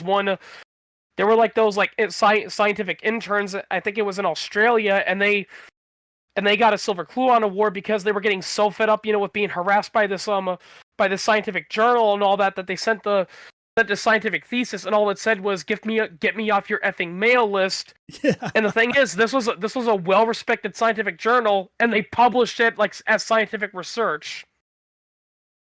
I don't think they actually published it. They were going to publish it, and it supposedly passed through the peer review. Yeah. Yeah, it was really meant, basically, as a joke, basically to tell them, as a way of saying, listen, we want you guys to stop annoying us. Is this an answer for you? And the journal said, oh, they gave us this? Okay, pass it, publish it. Yeah. Wakefield was backed by subpoena slingers looking to sue the vaccine industry. Yep, and Wakefield himself has, or at least had, a patent on a rival measles vaccine. Yep. So yeah, that was corrupt from the start. What's another funny irony too is that if I recall correctly, Dr. Wakefield was not against vaccines either. He was just against getting them all at once. He was a proponent of, oh, we shouldn't, give them all at once. That's gonna compromise their system. We should give it all separately. But other doctors came on and said, the thing about the whole too much thing is that even if you were to give someone all of the vaccines at one time on the schedule, which you don't do, it happens over a period of years. But even if you were, they would still, all total, be fewer antigens than there were back when there were only 3 or 4. Because we got better at making them, we can make them with fewer antigens. Yeah. So no, it's not overwhelming your immune system or anything like that. Yeah. They're much more efficient than they were. Actually, I know I've been bringing him up a lot tonight, but John Stossel encountered a similar thing when he was talking about an incident, that happened back in the late '80s, early '90s, when people were accusing, the pertussis vaccine of causing SIDS and all that, and apparently the article came from because a well-respected news journalism overheard a medical doctor saying, "Oh yeah, we came up with a new type of vaccine that's much safer than the old one." And they said, "Wait a minute, does that mean the old one was dangerous? Oh my God, that's why SIDS is happening." But then the doctor explained, "No, no, no, the previous one was safe, but we're making it safer." Yeah. Yeah. And that was another ridiculous thing the Biden administration kept doing about the COVID vaccine, because no vaccine is 100% safe. You're going to have adverse events. On everything you take. Nothing in the universe is completely 100% safe. But if you dare to even suggest that about the COVID vaccine, oh yeah, and you were shouted out and censored and kicked off of everything. That's actually one thing I kind of hate about a lot of those medical drama shows and all of that, is every time they do an episode on anti-vaccine, they always portray the parents as being stupid, arrogant, and all that, and the hospital staff, is like, "You guys are morons, and you're gonna kill your kids," and they're portrayed in the right. And I've actually seen many doctors say, "No, you do not do that," because here's the thing: they've encountered a lot of anti-vaccine parents, and contrary to popular belief, most of them, aren't super diehard, ultra religious people that say, "Oh no, I'll let Jesus do them." A lot of them are just, they're scared, they're confused, and they're hearing all this information. And generally, the best idea to do is to sit down and say, and go over with them, and talk to them and say, vaccines do have side effects. They can cause allergic reactions. Sometimes they can cause, bad immune responses, but they don't cause autism. And honestly, I think and the risks that they do have, and the risks and the benefits they give, far outweigh the risk. That's the appropriate thing to do. If you tell an anti-vaccine person you're stupid and you're putting your child in danger, that's just going to make them defensive.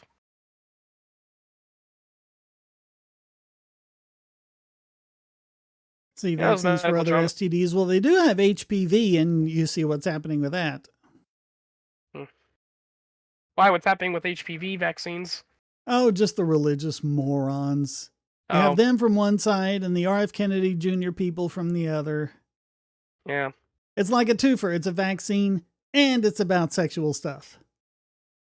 Yeah, that's the thing. Yeah, that's a funny thing. We see a lot with some of the vaccines, for venereal diseases. It's like a common argument they hear is that they don't say, it's like, we're not protesting because the vaccine doesn't work. We know it works. We're protesting it because if we have a vaccine for this disease, people are going to start having premarital sex. Yeah. Yeah, wouldn't it be bad if that started happening? Yeah.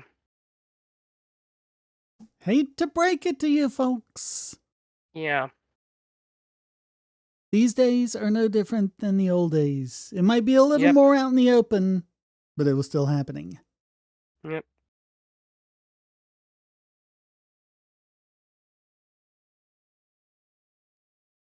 There's no indication that our sexual proclivities have changed all that much in the last 10,000 years. All the weird, kinky stuff that you're saying, "Oh my God, it's horrible that porn is depicting these things." Cavemen were probably doing it. Oh, yeah. Did you know there are prehistoric dildos? That doesn't surprise me. Because it's like, you have this very dildo-shaped thing, and they were like, "Well, this is a representation of an obelisk." Well, then how come the smooth end happens to be a lot smoother than the rest of it, like it's been used a lot? I remember seeing something like that happening with like a ancient Roman artifact. Like they saw like this one, like it was like a mini statue. It was a mini statue of a woman with big breasts and a hole, where the female anatomy is and all that. And so many people were debating, I think it might be, a ritual for the fertility goddess and all that. Then an actual Roman expert and all that came in and said, "No, that's a sex toy." Yeah. Yeah. Yeah, it's a sex toy. Yep. Yep. They made sex toys out of, whatever kind of ebony or obsidian or all sorts of different things. Oh, Anything they could get to work.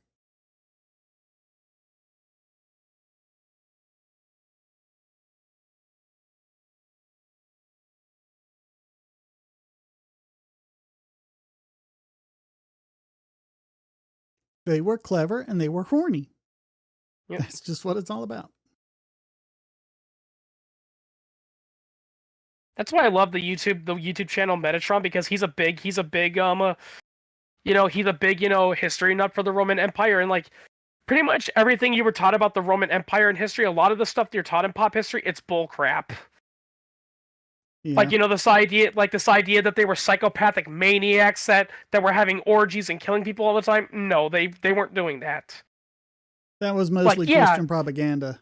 Yeah. Like, yes, did the Romans carry out genocides and massacres during their campaign? Absolutely, but here's the thing, and Metatron brought this up, so were other nations. The Persians were doing it, the Chinese were doing it. Hell, even the barbarians the Romans were fighting were doing it to each other before the Romans came in. Yeah, I mean, that was just typical. Yeah.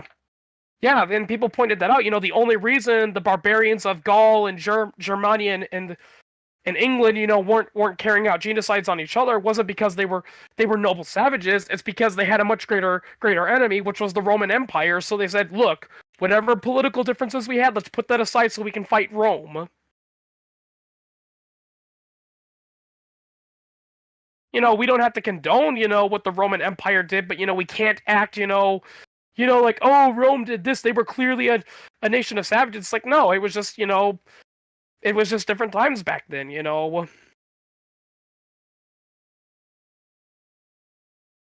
all probability, that famous statue Venus de Milo, because she wasn't named Venus, that was just what the discoverer said, and it's like, oh, this is clearly some sort of sexual ideal, and this is some sort of goddess or something like that.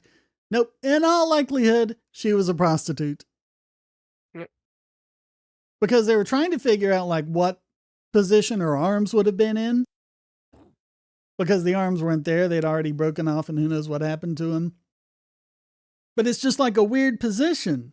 And people were trying to figure out all these different positions in coming. And it looks like, the one arm was up at one angle, the other arm down at another angle. And someone said, that is exactly the position a woman get in when she spins from, when she spins, yarn or thread from cotton or whatever, or wool. And spinning was what prostitutes did on their downtime to make extra money. So in all likelihood, she was a prostitute. Yeah. Proud says every race has aggrieved each other or another at some point. Oh yeah, yep. Just like those BLM people that say, oh, whites are racist because they enslaved blacks. Yeah, where do you think white people were getting their slaves from? Yeah. No, you don't understand. Africans were all wonderful spiritual people living in harmony until white people came there and banged them on the head and took them in slavery. Nope. Yeah. Oh yeah, we have archaeological and fossils of actual people in Africa and even North America of original natives who are completely extinct and all that, and they're like, really? How come they all went extinct? Because a rival tribe wiped them out. Yeah. Yep, and the reason why there are no North American camels or llamas or anything like that, I forget which, I think there were probably some kind of llama. The Native Americans hunted them to extinction. Yep.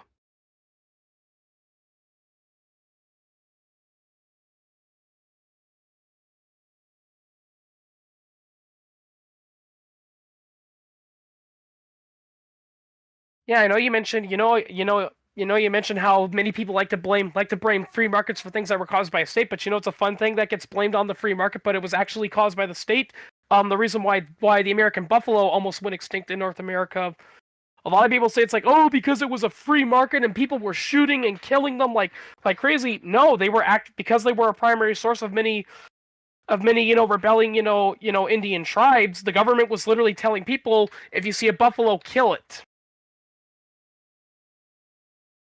And actually people, especially natives hunting buffalo, with guns, actually helped the buffalo a lot, because before white man came over with guns and horses, the way they'd kill buffalo is to try and herd them off a cliff and there'd Yeah. be like half a dozen buffalo lying there dead, they could maybe get through 1.5 of them before the meat went bad.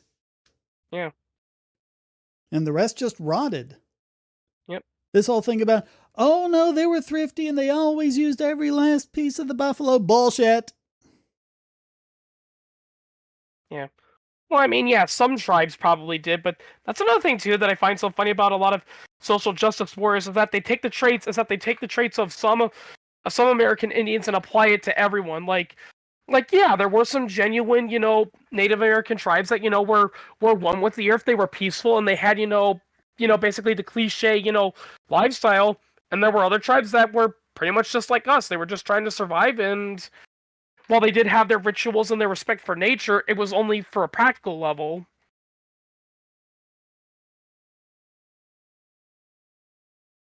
I mean, it's just your basic spiritualist religion.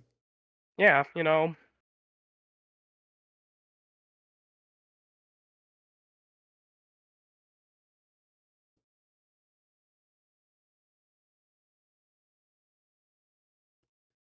That's kind of what people don't get because they're used to Christianity and, Judaism and Islam as it all kind of developed over the years, which actually owes more to Zoroastrianism than it does to anything else. The idea about there being a single God and he's all good and he created everything, and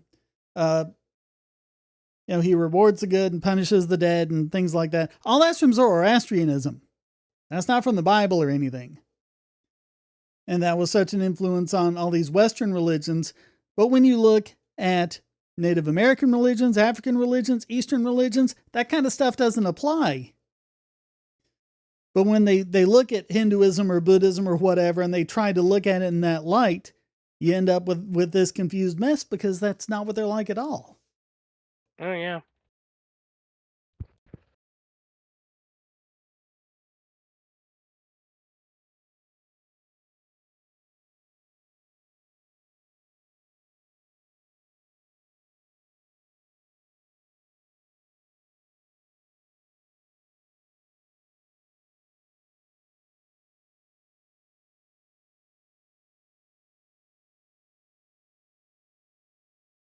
And so when they try to, interpret these Native American religions as, like the Great Spirit or anything like that, they didn't really have a monotheistic Great Spirit over everything.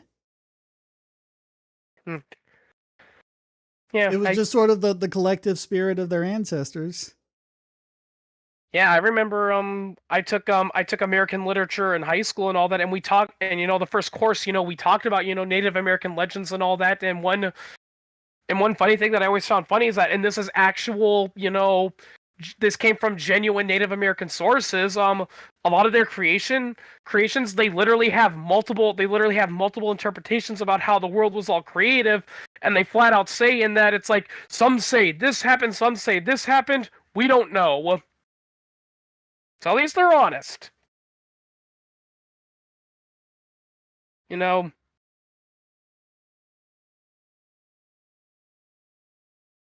Yeah, religion, yep. As messed up as Joseph Smith and the History of Mormonism is, they do have a lot of people do have a pretty good point that when you really think about it, what Joseph Smith did wasn't any different from what a lot of religious leaders said. I mean, yeah. a perfectly good example is look at Islam. A lot of people take Islam seriously and all that, but it was literally founded by a guy who couldn't even read.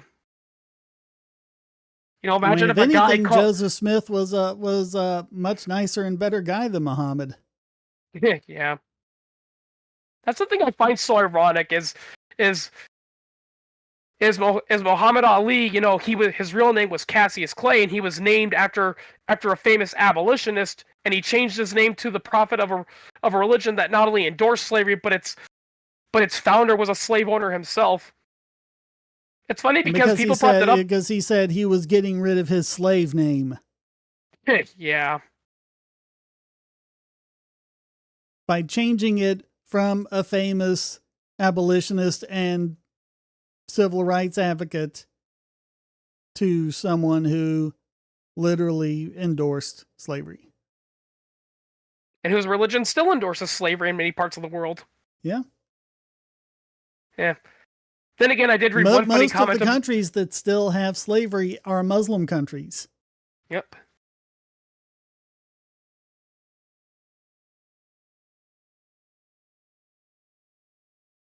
And if I recall correctly, that's where a lot of the white settlers, got a lot of their slaves from.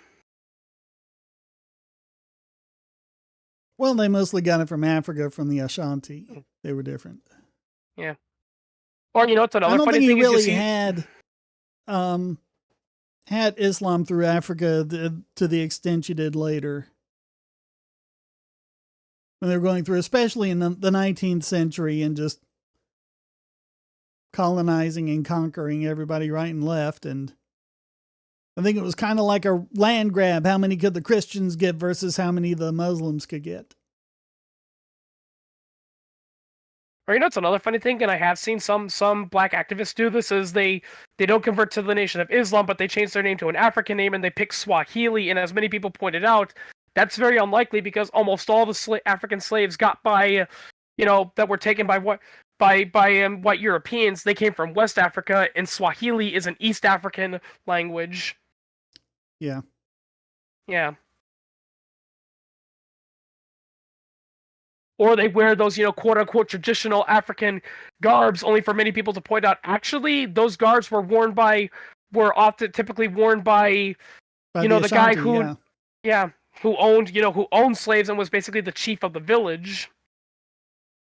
They enslaved people all over the place, to work on all the time to work on the gold mines. Oh yeah. And speaking And of so European colonial, when the white people and the Europeans went into the triangle trade and came down there, and they're like, oh, we can buy slaves from these people? Okay. All they want some gold and some rum? All right. We'll do that.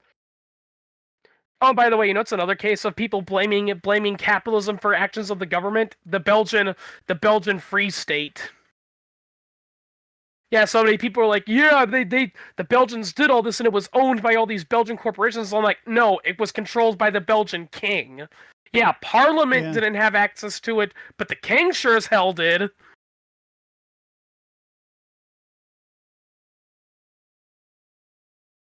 Mm. I gotta beat on where Kenya is. I'm trying to think of where Tanzania is located.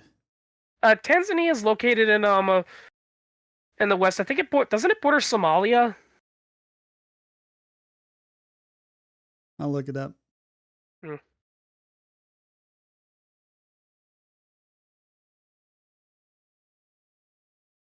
Yeah, Somalia, aka the thing that people say, this is what happens when you don't have a government, and then you do some research and you realize, Somalia was actually vastly improving until the United Nations came in. Yeah. Yeah.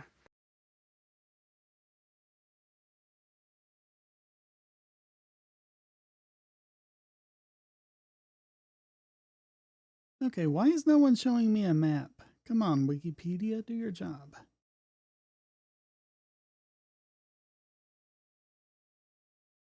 Okay, it's right under Kenya, next to Congo, on the east coast.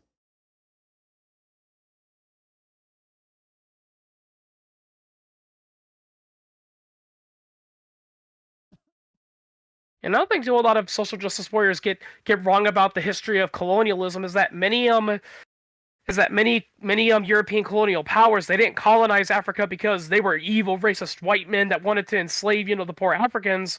Rather, they were getting a hold of it because they were afraid, oh, if we don't take this piece of land and exploit its resources, France is going to come along and do it and we'll be left out.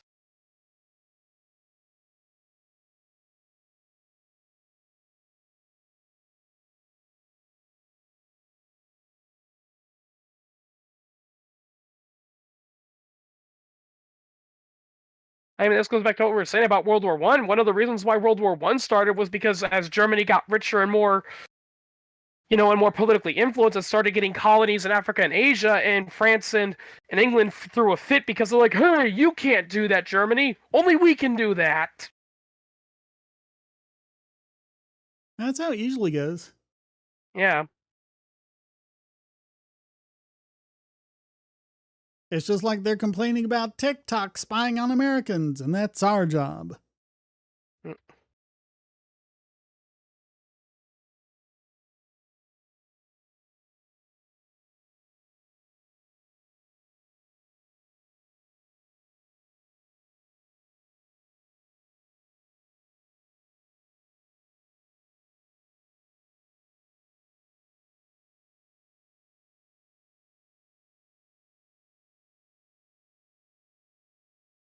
Sorry, Roland, I cannot pronounce those names. Mm. Only one I know is Seze Seko.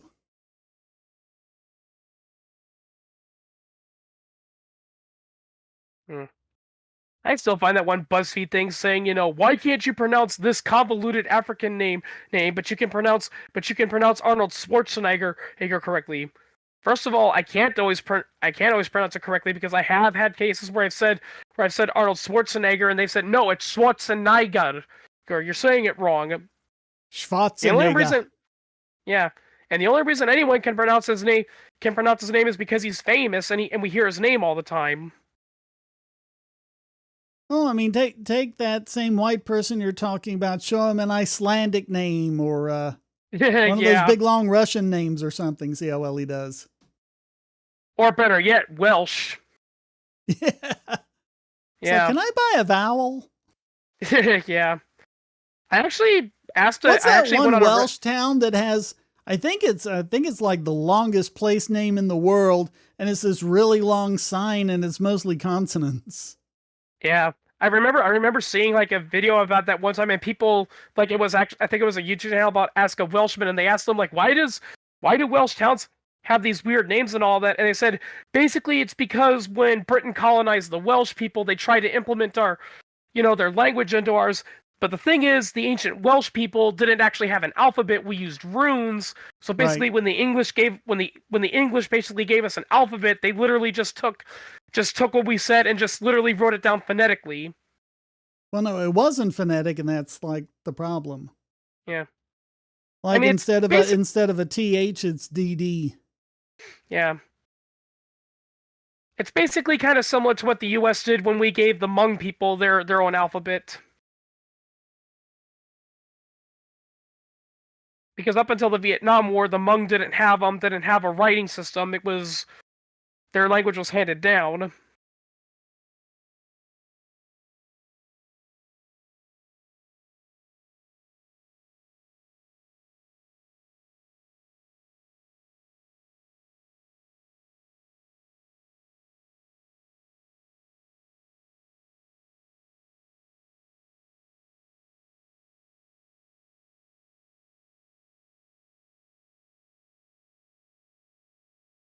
Yeah, I think Icelandic is mostly Norse.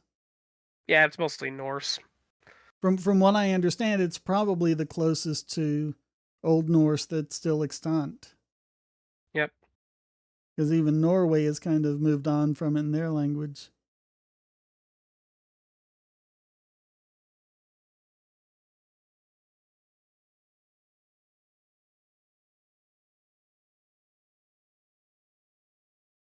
That and Scots Gaelic.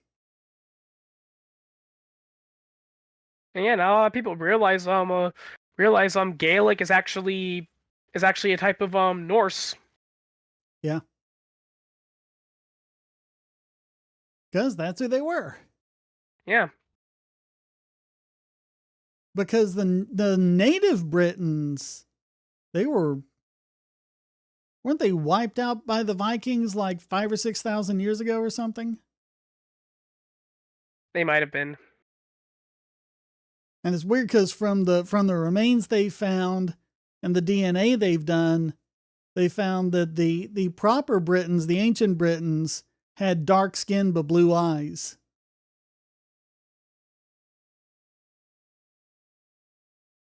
Pretty much all of your pasty white people like me are Norse.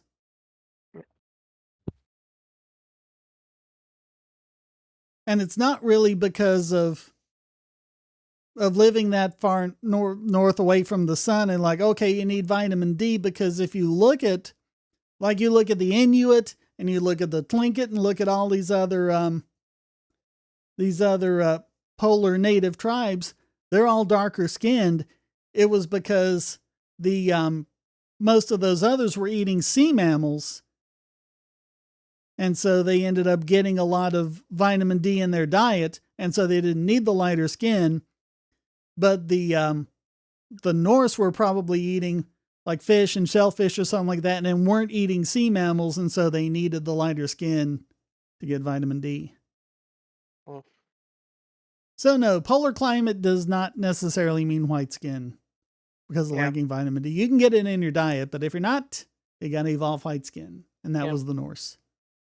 That's another thing. That's another thing too. I hate about some of those, black power groups is that they always say it's like all humans are inherently black because we all come from Africa. It's like, no, we have plenty of evidence in Africa and many other places of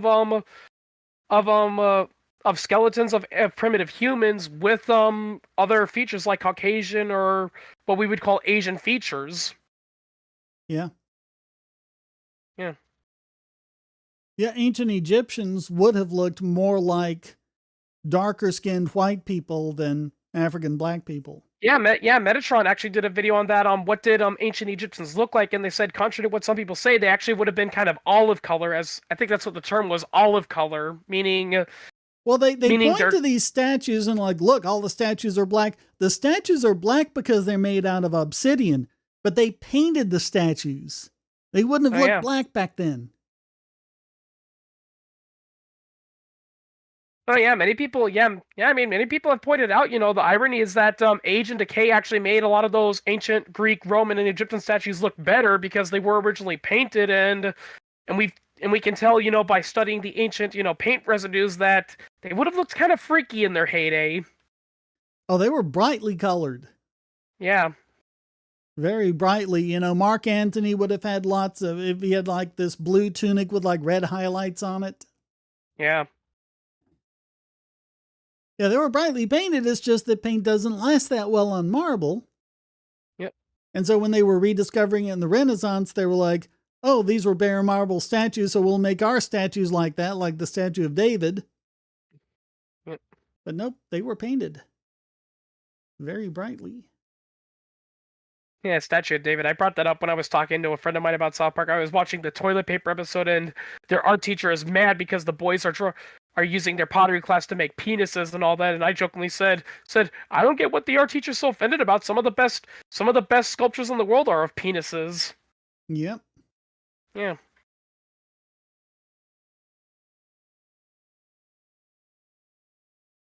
Yeah, I don't get why the church is against pornography and graphic images. Have they seen the Sistine Chapel?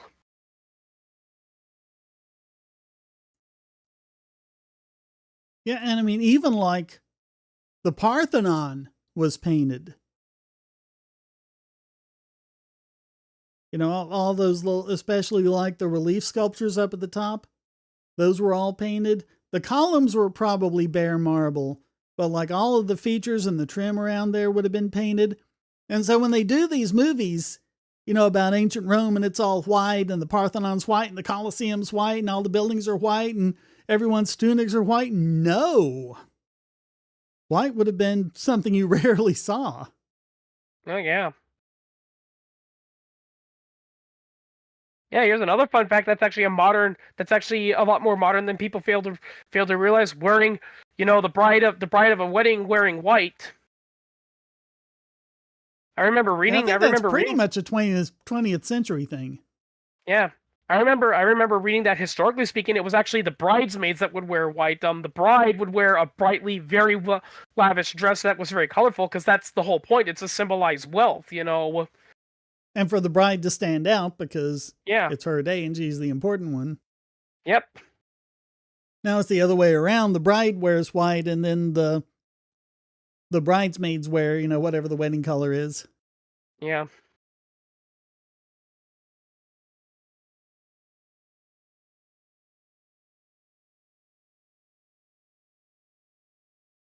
Yeah, you know what else? Yeah, that's the case about cavemen because they're talking about, well, why did they paint in caves? Well, they painted everywhere. Caves were just what survived, and they probably would have painted, rocks and trees and themselves, and they would have painted everything. Yeah, 'cause that's what people do. Yeah, and speaking of marriage, you know what else is another modern invention of marriage that actually isn't traditional? Marrying for love. Oh yeah, marriages were arranged between families in order to combine their wealth. Yep. You had a wife to beget children to continue the wealth of the family, and then you had a mistress for your pleasure. Yep. And that was the case up to like the 19th century. Yep. And contrary to popular belief, Queen Elizabeth I, she was not a virgin, at least in the practical sense. Yeah. Yeah, They she was said she called was the a Virgin. virgin. She never married. She never had kids, but She she had wouldn't have been a affairs. virgin in the way we said.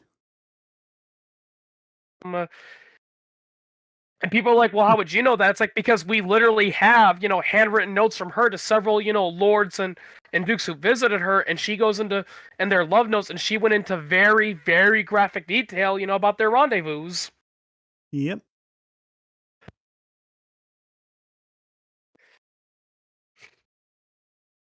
It's so funny because some religious nutcases are like contraceptives are modern day works of the devil. No, they had contraceptives all the way back then too. Yep.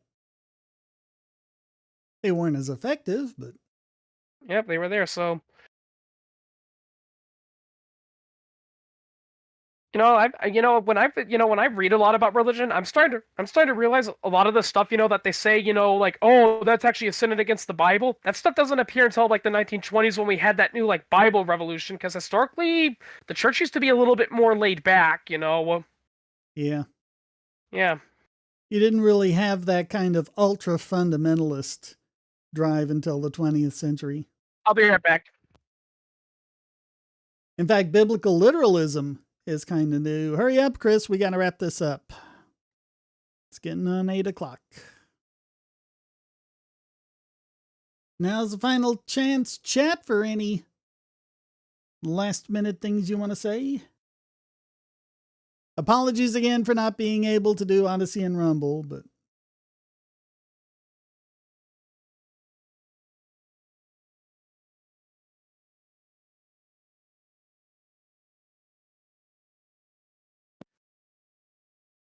Oh, we're heading out then.